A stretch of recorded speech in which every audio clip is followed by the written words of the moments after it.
بسم اللہ الرحمن الرحیم۔ السلام علیکم پیارے دوستو، حضرت ابراہیم علیہ السلام کی پیدائش کا قصہ کچھ اس طرح سے شروع ہوتا ہے کہ نمرود لعین، جسے اللہ تبارک و تعالی نے مشرق سے لے کر مغرب تک بادشاہی عطا کی تھی، وہ لعین بے دین اپنا سر نیاز بارگاہ خداوندی میں جھکانے کی بجائے خود رب بن بیٹھا اور اپنی رعایا سے کہا، میں تمہارا رب ہوں، لہٰذا مجھے سجدہ کرو۔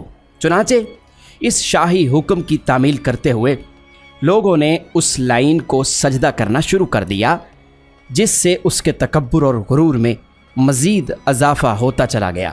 یہ لعین بڑے کر و فر اور رونق کے ساتھ تاج شاہی پہن کر تخت پر بیٹھتا، نجومیوں اور کاہنوں کو ہمیشہ اپنے پاس رکھتا۔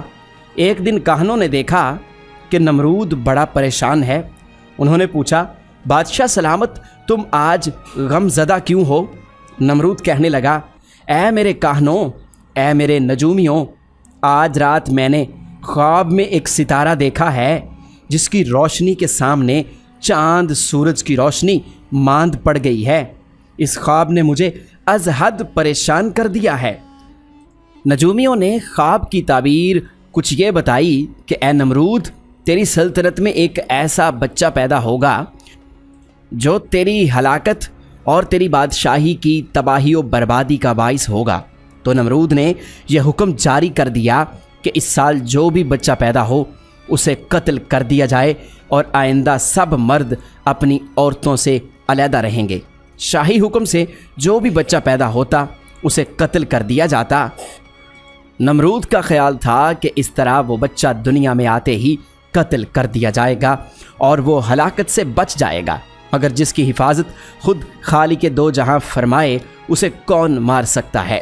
شاہی حکم سے بچوں کو مسلسل قتل کیا جاتا رہا، مگر سیدنا خلیل اللہ علیہ السلام اپنے والد گرامی کے صلب اطہر سے شکم مادر میں پہنچ چکے تھے، مگر کسی کو خبر نہ ہو سکی۔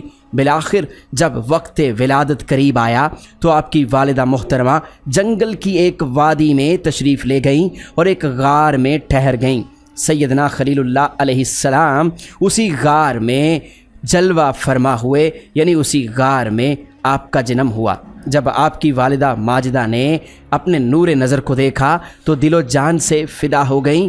بچہ کیسا ہی کیوں نہ ہو، ماں تو اس سے محبت کرتی ہی ہے، لیکن جس بچے کی پیشانی میں نور محمدی چمک رہا ہو اس کے حسن کا عالم کیا ہوگا۔ ناظرین، ماں جب بھی اپنے بچے کو دیکھتی تو خوش ہوتی ہے، مگر سیدنا خلیل اللہ علیہ السلام کی والدہ محترمہ جب بھی اپنے بچے کو دیکھتیں تو ان کی آنکھوں سے آنسوؤں کی لڑیاں بہہ نکلتیں، اس لیے کہ حاکم وقت کا حکم تھا کہ ہر نومولود بچہ قتل کر دیا جائے گا۔ سیدنا خلیل اللہ علیہ السلام کی والدہ کو جب بھی یہ خیال آتا تو آنکھیں پرنم ہو جاتیں، نہ جانے کب کوئی شخص میرے بچے کو دیکھ کر حاکم وقت کو اطلاع کر دے گا اور پھر میری آنکھوں کے سامنے میرا نور نظر ذبح کر دیا جائے گا۔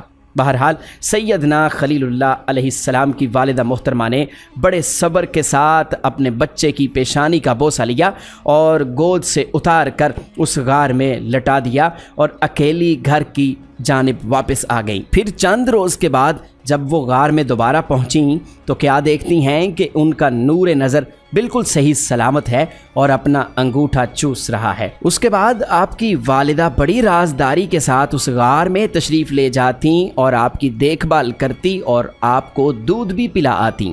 چنانچہ جب سیدنا خلیل اللہ علیہ السلام کچھ بڑے ہوئے تو آپ نے دیکھا کہ پوری قوم نمرود بت پرستی میں اس قدر گم ہو چکی ہے کہ خدائے بزرگ و برتر کی برتری ان کے دلوں سے معدوم ہو چکی ہے۔ غضب کی بات یہ ہے کہ آپ کا چچا آزر نہ صرف بت پرست تھا بلکہ بت گھر اور بت فروش بھی تھا۔ سیدنا خلیل اللہ علیہ السلام نے تبلیغ کا سلسلہ اپنے گھر سے ہی شروع فرمایا اور چچا سے کہا کہ تو اور تیری قوم گمراہ ہے۔ پھر آپ نے چاند، سورج اور ستاروں کی ربوبیت کی تردید کی اور اس کے لیے بڑا حکیمانہ طریقہ اختیار کیا۔ ناظرین، سیدنا ابراہیم علیہ السلام کا چچا آزر اور اس کی قوم بتوں کی پرستش کے علاوہ चांद, सूरज और सितारों की पूजा भी करते थे। आपने बड़े हकीमाना तरीके से उन्हें समझाया कि रात के वक्त जब सितारे तुलू हुए तो आपने फरमाया, क्या तुम इनको रब कहते हो? फिर जब वो छुप गए तो फरमाया कि जो छुप जाए मैं उससे मोहब्बत नहीं करता और वो इबादत के लायक नहीं हो सकता। सितारे छुप जाने के बाद चांद को चमकता देखकर फरमाया, क्या इसे रब ठहराते हो? फिर जब चांद भी छुप गया तो फरमाया, जो छुप जाए वो रब हरगिज़ नहीं हो सकता। फिर सुबह हुई और सूरज तुलू हुआ तो उसकी चमक और धमक को देखकर फरमाया, क्या तुम इसे रब समझते हो? फिर जब शाम को सूरज गुरूब हो गया तो आपने फरमाया, ऐ मेरी कौम, मैं इन माबूदे बातिला से बेजार हूँ। ऐ मेरी कौम, मैं दुनिया में धोखा खाने नहीं आया बल्कि दुनिया को धोखे से निकालने आया हूँ। ऐ कौम, अकल से काम लो, सितारों की चमक, चांद की रोशनी और सूरज की गर्मी से धोखा ना खाओ। खुदा ताला तो वो है जिसने सूरज, चांद और सितारे बल्कि कुल जहान पैदा फरमाया है। वही सबका खालिक व मालिक और माबूद है, वही इबादत के लायक है। उसी के हुजूर सर बसजूद हो जाओ।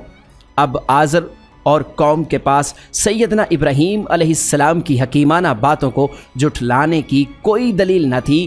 चाहिए था कि वो अम्र हक दिल से कबूल कर लेते, मगर वो आपके साथ लड़ने झगड़ने के लिए तैयार हो गए। सैयदना खलीलुल्लाह अलैहिस्सलाम बराबर उन्हें ये बावर करवाने की कोशिश करते रहे कि चांद, सूरज और सितारे खुदा नहीं हैं, मट्टी और पत्थर की बेजान मूर्तियाँ परस्तिश के लायक नहीं हैं। चुनाचे बुतों के बारे उनके दिलो दिमाग में ये तासुर रासिख हो चुका था कि अगर हम इनकी तौहीन के मुर्तकब हुए तो बर्बाद हो जाएंगे। सैयदना इब्राहीम खलीलुल्लाह अलैहिस्सलाम का चच्चा बुत फरोश था।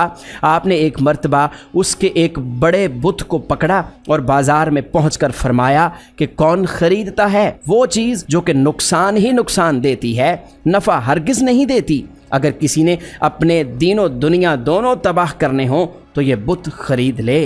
जब आपने ये बातें बाज़ार में की तो कोई भी शख्स बुत को लेने के लिए आगे ना बढ़ा। आपने बुत का मुंह पानी में डबोते हुए कहा कि पानी पियो। ये काम भी कौम के सामने किया गया। अकल वालों के लिए इसमें इबरत थी, मगर वो आपके साथ लड़ने झगड़ने पर तैयार हो गए। सैयदना खलीलुल्लाह अलैहिस्सलाम ने चच्चा से फरमाया, तो इन बुतों की परस्तिश क्यों करते हो जो तुझे ना फ़ायदा दे सकते हैं और ना तेरी बात सुन सकते हैं और ना ही तेरा कुछ बिगाड़ सकते हैं और ना कुछ संवार सकते हैं।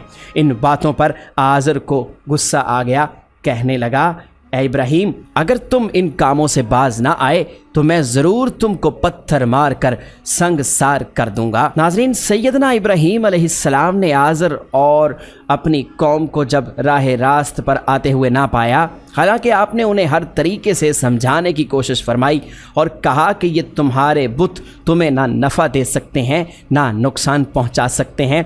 तुम्हारे काहनों और गुमराह पेशवाओं ने तुम्हारे कुलूब व अज़हान में गलत खौफ बिठा रखा है। अगर तुम इन बुतों को छोड़ दोगे तो ये नाराज़ होकर तुम्हें तबाह बर्बाद कर डालेंगे। ए कौम, ये तुम्हारे खुद साख्ता बुत ना तो खुद अपने ऊपर आई हुई मुसीबत टाल सकते हैं और ना तुम्हारे ऊपर आई हुई मुसीबत को ख़त्म कर सकते हैं। चुनाचे आप जितना भी उन बुतों से अलहदा करने की कोशिश करते, वो उतना ही ज़्यादा बुतों की परस्तिश करने लगते। इन हालात के पेश नज़र हज़रत इब्राहीम अलैहिस्सलाम ने फ़ैसला फ़रमाया कि अब मुझे कोई तबलीग का ऐसा तरीका इख्तियार करना चाहिए जिससे पूरी कौम पर वाज़े हो जाए कि लकड़ी और पत्थर की बेजान, गूंगी और बहरी मूर्तियाँ इनका कुछ ना संवार सकती हैं और ना कुछ बिगाड़ सकती हैं। सैयदना खलीलुल्लाह अलैहिस्सलाम ने एक दिन अपनी कौम को दौरान गुफ्तगू फरमा दिया कि खुदा की कसम, मैं ज़रूर तुम्हारे बुतों की खबर लूँगा। हुस्ने इत्तफाक से कुछ अरसा बाद कौम का सालाना मेला आ गया और पूरी कौम मेला मनाने के लिए शहर से बाहर चली गई।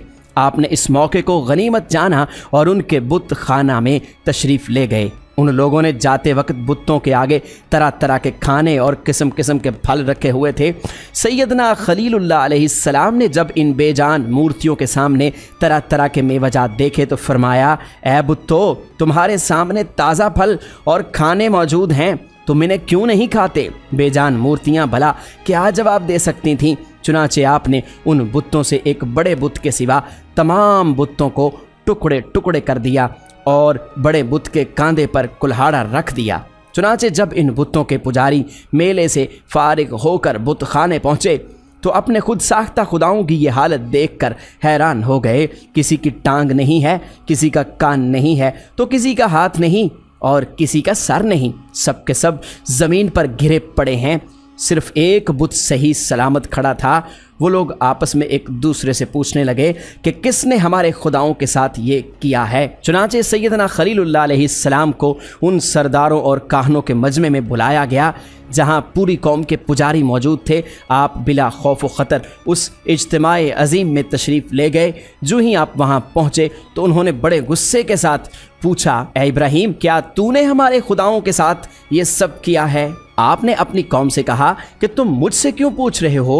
तुम अपने इस बड़े बुत से पूछो जिसके कंधे पर कुल्हाड़ा पड़ा है। सैयदना खलीलुल्लाह अलैहिस्सलाम के इस जवाब से तमाम कौम गर्क नदामत और शर्मिंदगी में गर्क होकर सोचने लगी कि अब उन्हें क्या जवाब दिया जाए। कौम भी अपने काहनों और सरदारों के मकरो फरेब को समझ गई। चुनाचे काहन और सरदार सरनगू होकर कहने लगे कि तुम्हें मालूम नहीं कि ये बोल नहीं सकते, तो हम इनसे कैसे पूछें? तो सैयदना खलीलुल्लाह अलैहिस्सलाम ने फरमाया कि जब ये बोल नहीं सकते, जब ये अपनी खबर नहीं रख सकते, तो वो तुम्हारी खबर कैसे ले सकते हैं? ये तो खुद आजिज हैं, ये तुम्हें कैसे नफ़ा दे सकते हैं? सैयदना खलीलुल्लाह अलैहिस्सलाम का पूरी कौम के सामने ये बयान उनके लिए राह हक को इख्तियार करने के लिए काफ़ी था, मगर उन बदबख्तों ने हक तस्लीम करने की बजाय अल्लाह के नबी के साथ अदावत व दुश्मनी का नारा बुलंद किया। आपके मुतल्लिक साजिशें होने लगीं। चलते चलते ये बात हाकिम वक्त नमरूद तक जा पहुँची। नमरूद न सिर्फ उस कौम का बादशाह कहलाता था, बल्कि वो ख़ुद को अपनी रियाया का खुदा तसव्वुर करता था। लोग दीगर बुतों की तरह उसे भी सजदा किया करते थे। नाज़रीन, नमरूद से हज़रत इब्राहीम अलैहिस्सलाम का मुनाजरा और उसके बाद हज़रत इब्राहीम अलैहिस्सलाम को आतिश नमरूद में फेंके जाने का किस्सा इंशाअल्लाह अगली वीडियोज़ में आपको मिलेगा। उम्मीद है कि हमारी आज की वीडियो आपको ज़रूर पसंद आई होगी। अगर आप इस्लामी वाक़यात, इस्लामी किस्से सुनना चाहते हैं तो आप हमारे चैनल को ज़रूर सब्सक्राइब कीजिए और हमें सपोर्ट कीजिए। इंशाअल्लाह जल्द ही अगली वीडियो में मिलते हैं। अपना बहुत सा ख्याल रखिएगा। अल्लाह निगहबान।